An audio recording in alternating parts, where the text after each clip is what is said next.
Welcome to the Atlantic Current. I'm Vince Martin from Wall Street in Maine. Here, as always, with Tull McAdoo from the Irish Politics newsletter. We are, unsurprisingly, discussing American and Israeli strikes on Iran. We rushed out an episode on Sunday. We're moving this one up a day, too, to try and give kind of an update. Tull, we're recording this right about noon, U.S. time, 5 o'clock Wednesday evening or so in Dublin. Why don't you give us a little bit of a rundown of where we stand at the moment? Hello, Vince. Hello, listeners. So, in the last few days, the Middle East has looked less like a war and more like a regional nervous breakdown with, missiles and jets and things attached to it. Yeah. Israel and the United States are trying to bomb Iran into submission. Unsuccessfully, some might say, because Iran has hit back, but not at the United States, but Iraq, Jordan, Saudi Arabia, United Arab Emirates, poor old Qatar, Kuwait, Bahrain, Oman, they're launching missiles at everybody. Now, they have hit Israel also, and there has been civilian casualties there and all over the Middle East at the moment. Yeah, and to be clear, they are hitting American bases in those countries. Yes, well, they hit the United States Embassy in Riyadh, right, and it caused some minor fires there. They're causing a lot of minor damage in a lot of places, and they don't look to be very successful at hitting their main targets, their main military targets. Yeah, it has not really seemed like an even fight so far, at least from a military perspective. We'll get into a little bit later the idea that it doesn't have to be a fair fight in terms of how this plays out. As you sit there in Ireland and as observers in Europe more broadly kind of view the conflict, you had said on Sunday that Europe was basically keeping an eye on it and also keeping out of it, right? You said Europe basically wants no part of this. Yes, that is the case, Vincent. But the German Chancellor was in the White House yesterday with Donald Trump, where Donald Trump humiliated or attempted to humiliate Sir Keir Starmer and the United Kingdom, calling him he's no Churchill. It's kind of surprising he didn't say, oh, he's no Donald Trump. Yeah, make it all about him as usual. Trump really wanted to insult him and say he didn't live up to the level of a great man. You think Trump would have just picked himself. So I guess that speaks well for his opinion of Churchill. Now, the problem here is Sir Keir Starmer, very early in his career, came out very strongly against the Iraq war that famously Tony Blair had joined with George Bush. Of course. He said at the time the war was illegal. So he's in a bit of a moral quandary at the moment, and a legal quandary and a career quandary.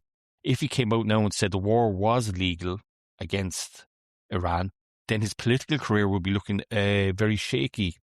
You have to remember that, he was in charge of the Crown Prosecution Service in the UK for, donkey's years. He's very highly regarded in legal circles, maybe not political circles, but definitely legal circles. He has said essentially, the United States are going to do what the United States are going to do, and he's left it at that. He hasn't said whether the war is legal or not, because he's a good legal mind on him, and he knows, like everybody else in Europe knows, that this war is illegal. Of course. So we all know Iran are very bad people. We've spoken about this before, but the war is essentially illegal on lots of levels, not just, at the United Nations level or European level, but in the United States, it would appear the war is illegal also. So the UK is not happy, Europe's not happy, and the United States has got kind of a nod and a wink from some countries in Europe, but nobody's going to be contributing military forces in the same manner that they did during the Iraq war. Over the 20-plus episodes we've done now, you've talked repeatedly about the sense in Europe that the days of America being a guardian of the liberal world order are over. Does what is happening here, what's happened over the last couple of days, does that further that thought process, change it at all? Or is the sense just kind of, America has been doing this kind of thing for a while and we're not terribly surprised it's doing it again under Donald Trump? I don't think the liberal world order is at play here, or it affects Europe's view of the United States at the moment. As you said, and you've said it yourself on numerous occasions, that, the United States presidents are going to do what United States presidents do, regardless of what Europe thinks. The history of the United States you're 250 years old this year? Yep. Nearly the same age as you, Vince. I think, but all for, I think it was 7 or 8 years in your 250-year history have you not been at war with somebody? Which is a staggering statistic.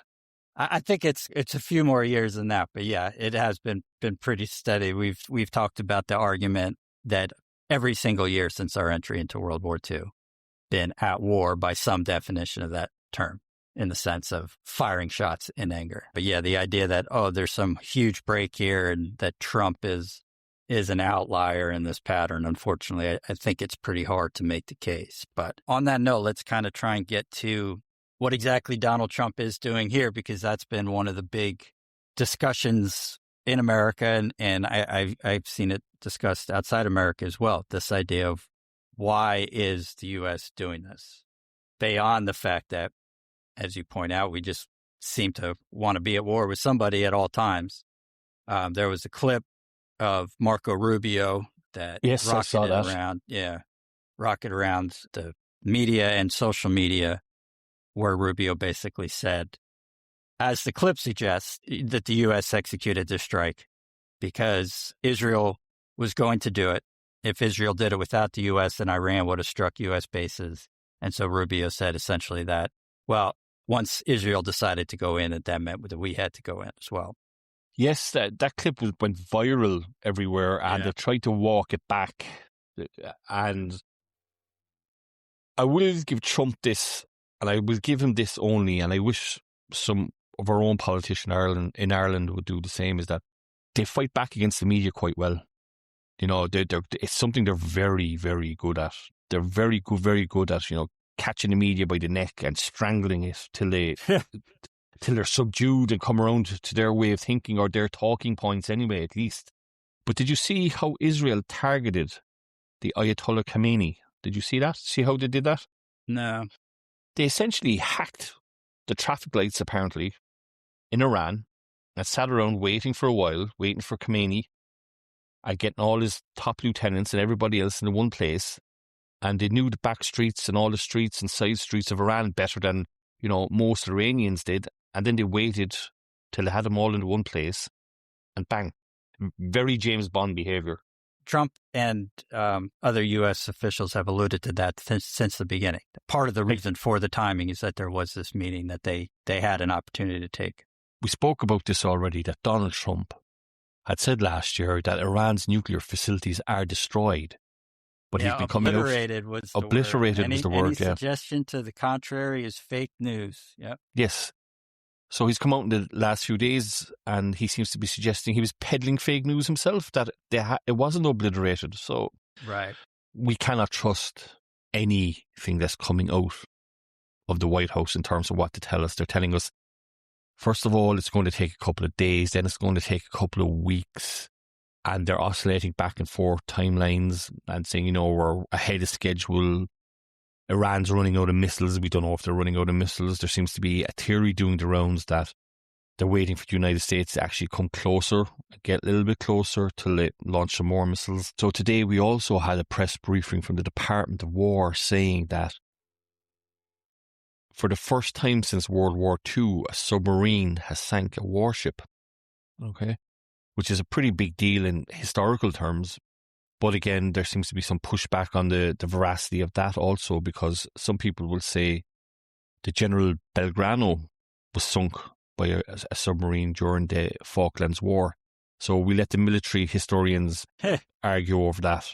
You're right. There is just kind of a fog over what's come out from the government. And I think if you focus on this idea of why we went in, that Rubio clip, part of the reason it went so viral is because we haven't really had a really good, simple, coherent explanation, and that clip seemed to provide it. Oh, we went in because Israel was going to go in. Now, as you said, they've pushed back on that. The White House press office on Twitter actually posted an article from National Review trying to give the context of Rubio's entire conversation, which is funny for a couple of reasons. This edit that's gone around and been shown on the news and has been reposted all over Twitter was actually made by the White House press office. Okay. So there's been some complaints like, the media is deceptively editing this to make Rubio look bad. Well, I don't think you can quite pin this one on the New York Times, guys. It's also hysterical that the press office is retweeting the National Review. Listeners may be familiar with it. It's a a long time conservative magazine founded back in the 1950s, but it is really the last 10 years been hugely anti-Trump.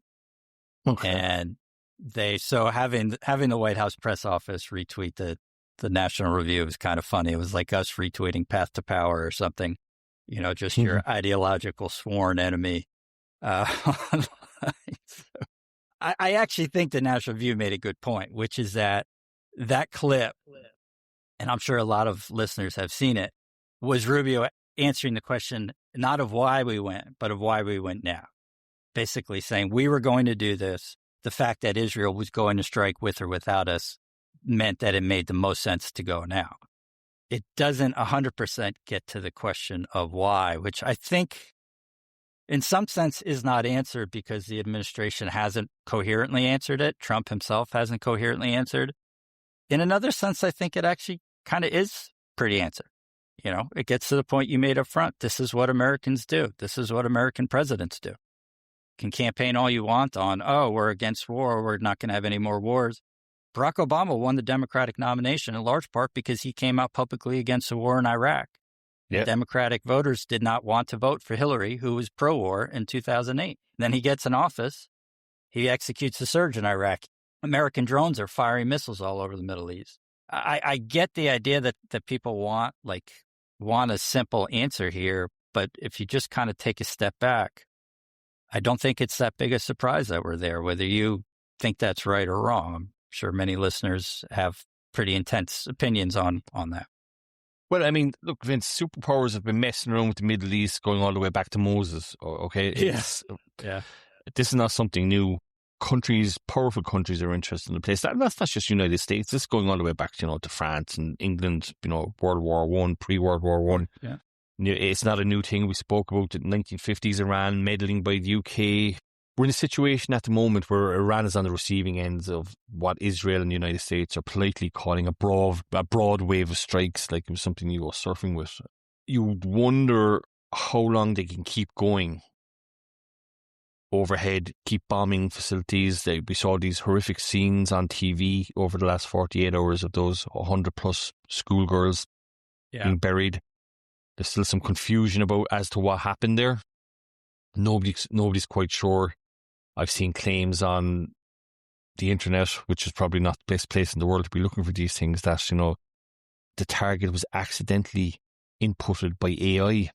So the AI is already involved in the war at the moment, so I don't know how true that is. I saw it on a couple of respected newspapers opining that these might be the first mass casualties of AI. Or this might be the first time where AI becomes a much more convenient scapegoat than any human being, right? Exactly, yes. Fat thumb syndrome, so AI did it, okay.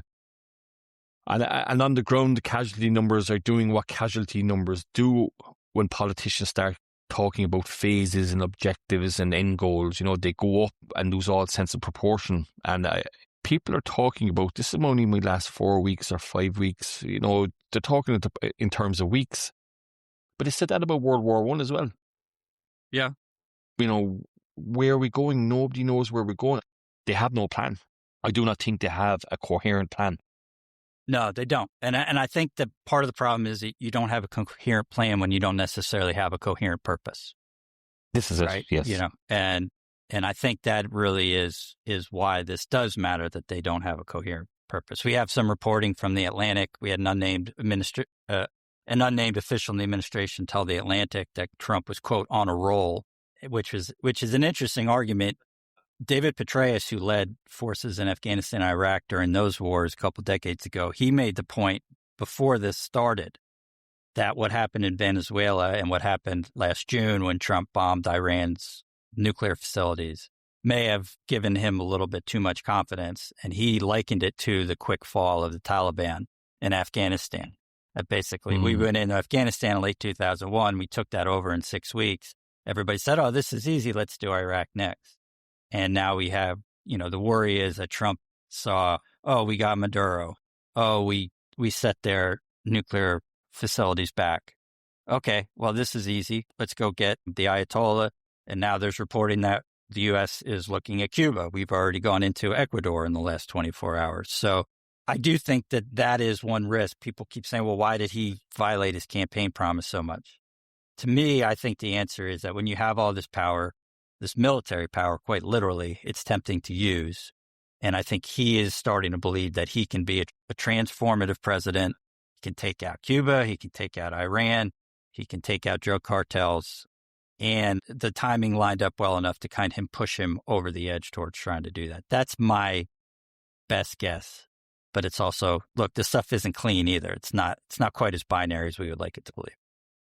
What you're saying to me, Vincent, Donald Trump's new geopolitical strategy is a very old saying in what's called might is right, and we've the right to do whatever the hell we want, wherever we want.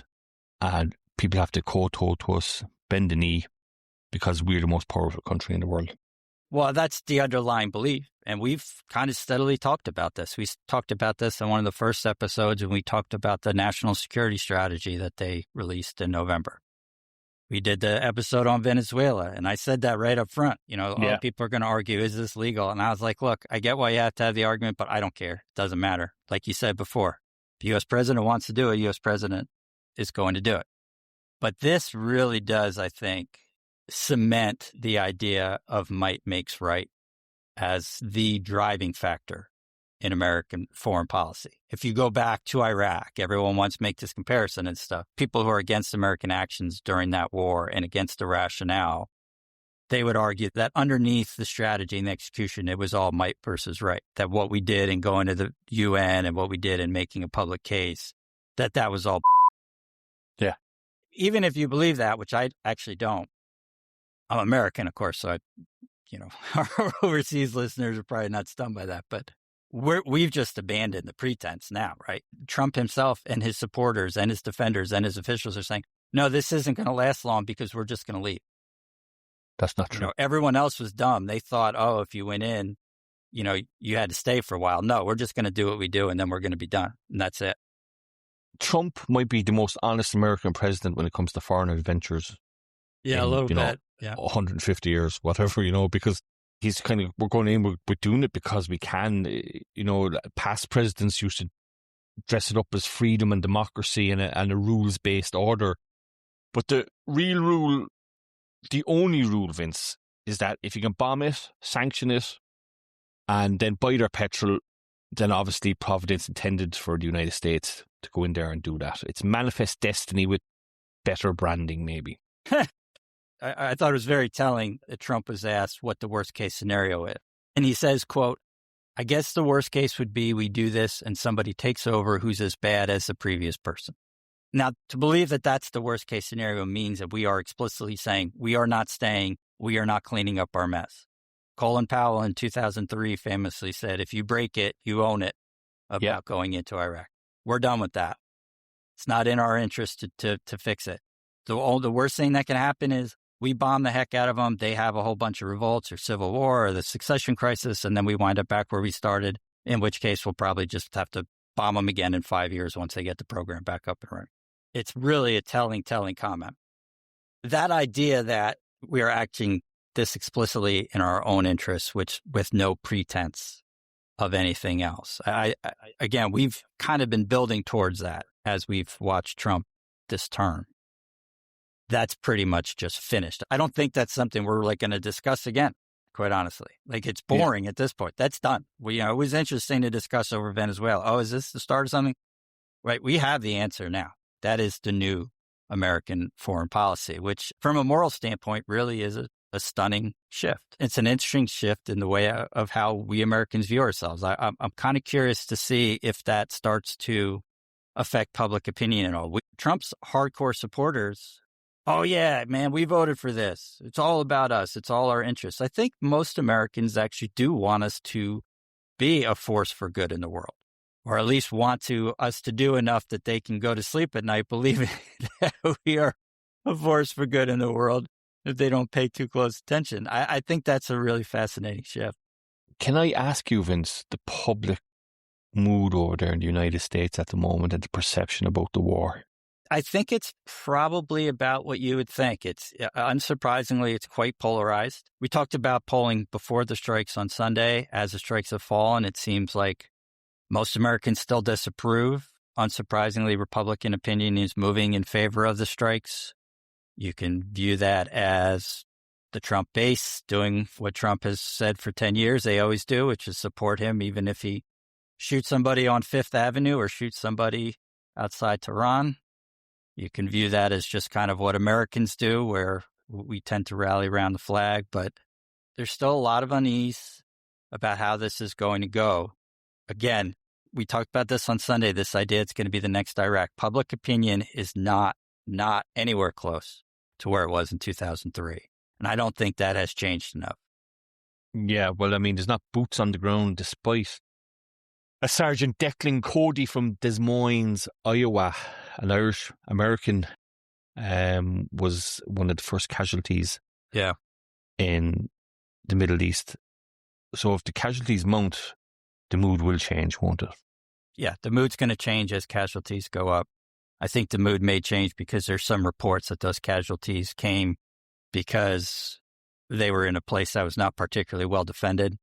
Okay. And that base where they were struck was not warned adequately ahead of time and was not prepared for this kind of attack. We have thousands of Americans in the Middle East who can't get home. I think their stories are probably going to start popping up in the news, which also, and again, that's another thing where it doesn't look like American embassies were adequately prepared for what was required to get them out. And it's the same in Europe. I don't think embassies were prepared either. No, in fairness. Yeah, but you guys, you're not the ones who's launched the attack. Well, I think Iran. Somebody's supposed to tell somebody, you know. Yeah, well, the thing is there, and the problem is there, is that Iran is just firing missiles indiscriminately all over the Middle East. So I don't think they care if they're Irish or Irish American or Indian. It's a case of, I think Europe was taken by surprise, and all of a sudden you have tens of thousands of people across the Middle East, particularly in the United Arab Emirates, who Iran seems to be hitting quite heavily, if not accurately. And we have reports today that the first flights are departing this afternoon, as we're talking at the moment, which, you know, means all these hundreds of thousands of influencers can finally dry their tears, leave the safest place on planet Earth, apparently. This is what they've been saying for the last 5 years. The safest place on planet Earth is Dubai. And they can head home to film a 12-part series about the PTSD they have while they were sitting, you know, by their poolside 5-star hotel. Yeah, never let a crisis go to waste. Yes. RT News reported on Tuesday about some people that were stuck over in Dubai. And they gave what I call unveil-bucked, the poor mouth about how they were stuck in Dubai in a 5-star hotel and all the rest. And there was a huge backlash in Ireland against them. You know, all these people that left Ireland for Dubai, a tax-free haven, are now complaining on RTE and in other national media around Ireland that, you know, will the Irish government come save us, please, from our tax-free haven? There's a German word for that, isn't there, Vince? You know, it's people, there's very little sympathy for Irish expats, I found, that are stuck in Dubai and the Middle East at the moment. Which I don't know, is it the same in the United States? Is there, you know, everybody's rolling their eyes at them kind of vibe? I think their story hasn't really broken through. That was kind of why I was bringing it up, because I think if that drags out, I think that story will break through a little bit more, which from our point of view would probably have less effect in terms of who they are as much as it seems like American incompetence. You know, that there wasn't a plan to get these people out. You didn't have someone working on evacuations on Friday night or Thursday, you know, last week. Now, again, you have operational security. They don't really want to be sending cables to all these embassies, but ostensibly there should have been some kind of planning, and it really sounds like there was none. So where I think it would matter here in terms of public opinion is if you get sort of a narrative building that this war was not executed well. And people go, hey, look, the people that were killed at the base, they weren't secure. We lost 3 F-15 fighters for reasons we don't seem to understand, but that was a communications problem, at least as the story. Americans are stuck. So that's the narrative I would pay attention to see if that builds. Yes, there was breaking news over the last couple of hours that the friendly fire, the Kuwait story with the 3 planes, were shot down by another Kuwaiti plane, an ally. Yeah. And that's what appears to be the situation. So, I mean, if you're the Kuwaiti pilot, fair play to him. He must be the first guy to shoot down 3 American planes since Vietnam, I'd imagine, is he? There's something crazy like that. Those planes haven't lost a dogfight in like 50 years, and this guy won 3 of them. I don't know who the hell. The guy's going to be like the most famous man in Kuwait or something. Yeah, and you spoke. By the way, let's be clear. We can joke about it a little bit because the pilots all ejected. So yes, they did. There's no casualties there. Yes, yeah. It costs about $500 million worth of equipment is now somewhere in the Persian Gulf or wherever the hell it is. The Kuwaiti guy that shot down those 3 planes is probably standing in front of his boss, like out of Top Gun, and his boss is ripping him one. You should be a general by now, kind of crack. It's really a shame that he's Kuwaiti, because if he was if he was Irish, he'd be drinking, he'd be doing shots in the bar for the next 6 months on someone else's tab, right? Oh, I spoke about Europe earlier on, and standing out their hands in the pockets, seeing what's happening. But I think Germany have been the United States' biggest supporter in Europe. I should mention that, because there's a breaking headline at the moment as we're live. Vincent, I'm live researching here what's going on in geopolitics. And Merz, the German Chancellor, has said Iran should not be protected by international law. Okay. So that's morals straight out the window there. Go get him, Trump. And there might be some Germans playing chess here in regards to supporting Trump. If they get Trump on side, and if Trump thinks the Germans are on their side, he might be more helpful towards Ukraine. So who knows? That could be. For what it's worth, I actually kind of agree with that. I think there was frustration from the administration and its defenders this side. Their point about international law is that it really only handcuffs the good guys, right? Bad guys are going to defy it anyways and things like that. There are echoes of the gun rights argument here, that all the gun regulation only applies to law-abiding citizens. People who are using a gun criminally are not going to follow the laws anyways. But yeah, I think that's kind of like a worthwhile point to make, maybe for overseas listeners as well, is that a lot of Americans, even people who are not necessarily on board on the strike, really do see Iran as an enemy. They're certainly an enemy of liberal Western democracy. Yeah. And they certainly are an enemy of women's rights, gay rights, any kind of rights in general. There's no rights. There's just all lefts and wrongs, to be perfectly honest. They're a massively oppressive regime. Yeah. And you hear dissidents tell stories of locked in their infamous prisons and waking up every morning just to the sounds of bullets. It is quite harrowing. The Islamic theocracy that puts very little value on life in general. You alluded to our discussion on Sunday about the UK and US coup in 1953, and we talked in the Substack show notes about how contested that is. But for Americans, and I think particularly older Americans who lived through the hostage crisis, when Iranians took Americans hostage, they were held for, I think it was 444 days, I believe was the number. And then we had Iran-backed terrorists who blew up Marine barracks in Lebanon. That was 241 deaths there. Iran went after American soldiers in Iraq during that war. Most Americans really do see Iran as an enemy. I think if you look at the polling, it's about 2/3. Vince, let me ask you this from my European perspective, perch, some might say in America. Is Russia seen as much of an enemy as Iran is? I think they're different kinds of enemies. Russia really is not our direct enemy in the same way. I think for most Americans, they would say, no, Iran is our enemy because Iran has killed Americans repeatedly. Okay. And intentionally over the last 50 years. We fought Soviet Union / Russia. Most Americans think what Russia is doing in Ukraine is wrong in an invasion and things like that. But that doesn't necessarily make them our enemy in the same way. The same way a European might say about Iran, they're a horrific regime, but they're not, we're not fighting them. They're not killing us. They have killed Americans. That's just not up for debate. But in saying that, Vince, Russia's not an enemy the same way as Iran is. Why is there not more support for the war against Iran?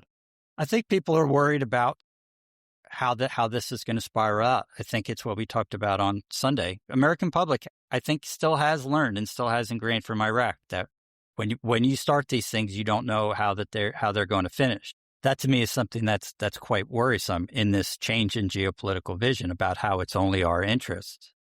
Because I don't think that's how the world works. Trump supporters would say we should only be involved in our own interests. That's fine. even if you're making that moral argument, there's a practical argument that doing stuff like this has effects. That's what the American public learned from Iraq. We were told that it was going to be easy. We were told that it was easy, which it was. It was easy in the beginning in Afghanistan. It was easy in the beginning in Iraq. And then we were there for 15, 20 years. So the difference is there are a lot of Americans, and you could probably include me in that group, who would say, yes, Iran is our enemy, but that doesn't mean that we need to or should be doing this.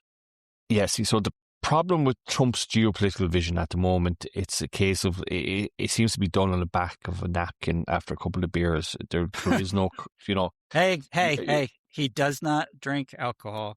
Yes, but the people around him do, doesn't he? Haggis said famously does. You can make the argument that the great powers have treated the Middle East like a combination between a petrol station and a target practice range. And then be surprised when when some people get annoyed and stuff. That's the problem with the United States geopolitical vision. It's very short term. In terms of you can see Iraq, they were nation building. No, nobody knew what that was. What did Afghanistan? The minute he got on the last helicopters out, place collapsed within 2 minutes. There's an element of America should stop doing this because they get it wrong a lot. So where do they stop? Yeah. The Iranian regime are bad people. But we have actually very little or no idea what's going on the ground. Right.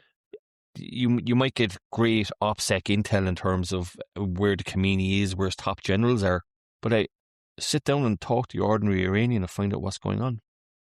They don't have that kind of intelligence, and it was the same with Iraq, it was the same with Afghanistan. They spoke to a select group of people, and it wasn't a wider view of what was going on in the nation as a whole. So, with the added problem that you don't know what's going on now, but you also can't predict what the secondary effect of this action is.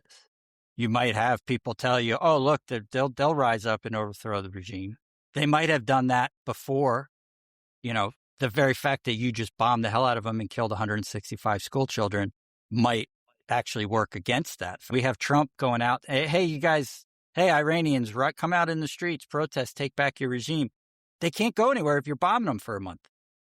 You can't, they literally physically can't walk out of their house. Part of it is a lack of intelligence, but part of it is just an inability to see the future. And I don't mean like that's a poor planning. I mean, human beings cannot see the future, particularly when they involve 90 million people. The Iranian regime rounded up between 10 and 30,000 people. Right. Okay, so these were the people that rose up. They murdered these people. I suspect the rest of these people that did rise up are also in prison. Okay. So who's left to rise up? Yeah. If they're all in prison or dead, who's rising up? These people must be tired. They must be exhausted. There are probably food shortages. They've all water shortages. Iran at the moment is famously in the midst of a massive drought. People might not have the strength to rise up. Yeah. So who's going to rise up? Yeah, that's a great question. And again, I think the response from the Trump administration is they're not going to put it quite this bluntly politically, but their actions suggest that their response to that is going to be, well, that's their problem. We've done what we need to do. We've decimated their weapons. We've re-obliterated their nuclear capabilities. I don't like that sense morally, but just to kind of wrap up on this point, like practically, that's just not how it works. Just to say, oh, it's not our problem, they're going to figure it out. Oh, the worst case scenario is there's another Islamic cleric in there and he starts all this over again. No, the worst case scenario is that just starts spiraling out of control because the Kurds try and break away, and that creates unrest in Iraq or in Turkey. Or you wind up with disaffected people creating terrorist groups because they view America once again as the great Satan, and you wind up with more terrorist attacks. You said it's short term, but it's just so narrow. It's kind of what we've done in Greenland too, right? Trump supporters and people in his administration, oh, well, he's negotiating. He's a real estate guy. He's just negotiating. He's going to play hardball over Greenland. But there's a cost to that. It's not like, oh, you do what you do and then you go home and everything's the way it was that you left it. This is a more extreme of that. You can't just do things like this and say, when we're done, we're going to go home and you guys figure it out. Well, the lesson of America in the post-World War II period should be that this never stays where it is. It always winds up coming back. Always follows you home. like a drunk after a bar fight. You know, they're trying to follow you home. And that's, you know, originally what happened with Osama bin Laden in the original attacks in the World Trade Center. And Islamic fascism was following the United States around the Middle East and wherever it went for the next 30 years, you know? Yeah. So, but what comes next, Vince? Well, we asked that question on Sunday. I'm going to stick with my answer in the relatively narrow universe of this war. Having just kind of said, I have absolutely no idea what's going to happen, what the effects are going to be within the narrow universe. Again, I do think this is going to be short in the context of global wars. I have not seen anything here, not one thing that suggests that this, you know, can be the next Iraq, that suggests that there's any appetite for boots on the ground. Beyond that, I don't know. I'm guessing, and I am not a military expert, I'm guessing if they're going to put boots on the ground, you'd see that kind of build-up, and that'd be hard to hide, I'd imagine. Yeah. Wouldn't it? Right. The other concern beyond boots on the ground is weapons in the air. We're getting some reports that people are wondering how many missiles America has left, believe it or not, which sounds almost ridiculous, particularly to an American. We're kind of under the assumption that we have so many weapons and so many more weapons than everybody else. Unfortunately, it sounds like Donald Trump might be under that impression too. But there's quite a bit of reporting that we may be running out of weapons, and that is driving Iran's strategy. So here's where I'm thinking at the moment, that we were told by Donald Trump, we were told by Israel, we were all told by the war hawks that Iran had a vast arsenal. So this is either true and Iran is holding back, or Iran didn't have the vast arsenal that people were claiming in the first place. I mean, the rate of Iranian missile launches declining according to the Financial Times this afternoon. And now people are saying US and Israel are actually causing so much damage that they're not able to get the missiles away and stuff like that. And you can't, it's very hard to get an accurate picture on what the military truth of the matter is. Even on social media, the amount of deep fakes going around. This place been hit, that place been hit. There was a claim earlier on that Iran's preparing to launch missiles at Europe, which would clearly be preposterous. The irony here, I think, at this point is it's almost a test of wills, right? I mean, how long can the Iranian regime? Sounds from the reporting like they're going to keep like-minded people in charge, both in terms of the Ayatollah's son and in terms of who's taking over the Revolutionary Guard. Can they hold on? How long does Trump stay interested? How long can he fight off Congress? How long can he fight off the people in his base? And how long can he fight off his military commanders, who I think are telling him, this can't be 6 months. We don't have the people, we don't have the munitions for that, and we will be stretched way too thin in other places that need our help, most notably Taiwan. So, again, I don't know how you predict that. Right. You see, there's a problem here, you know. The United States are going to have to protect all these Gulf states for the next 12 to 18 months. Even if there are successful negotiations, the United States is going to have to stay there for a while, because if they decide to pack their bags and go home, what's to stop Iran launching a load of missiles when nobody's looking? I mean, yeah. Around the Gulf now, everyone is discovering the downside of hosting what they were calling strategic partners, and it's turned these places into very expensive missile magnets. And I think the United States, even if the war ends in 4 or 5 weeks, the United States are going to be there a lot longer with a massive military presence. I mean, the Strait of Hormuz is effectively shut. Oil and liquid gas terminals are shut down. The world's energy market is having a panic attack. As always, that will be cured by you and me paying more money at the pump for what you call gas. I don't know why you call it gas, but it's petrol. And it's gasoline. I can't imagine what. I don't know where you guys get petrol from. What's petrol is not gasoline. Well, we're going to have to. There's a fundamental difference between European and American people that we're never ever going to be able to bridge. I'll give you guys the metric system all day. I'm not giving you petrol. Okay, fair enough. And I think the economy is going to come into this in a big way. Could all be, right. Yeah. No, you say could be. I think America is pretty much self-dependent on oil at the moment. I think 80% of your energy needs are met domestically, which is the highest it's been since 1950-something, I'm told. Right. We're a net exporter of oil. So if we need to to replace imports, we can do that. Yep. Yes, so the American economy might be okay when it comes to gasoline and petrol. The European and Asian economies are going to be in a lot of trouble very quickly the longer this drags on. And if it starts to drag the world economy, then, Donald Trump is going to have to act because, he portrays himself as this great businessman and things like that. Stock markets are down. Prices are up in Ireland, and we're going to see the price of food go up, heating our house going up, inflation will go up, Vincent. You know all about inflation. The longer this goes on, the worse the world economy is going to get. And Trump seems to do politics by the wallet. And if it starts hitting American wallets pretty hard, he'll start backing off pretty quick. But he's still going to have a massive presence in the Middle East, whether he likes it or not.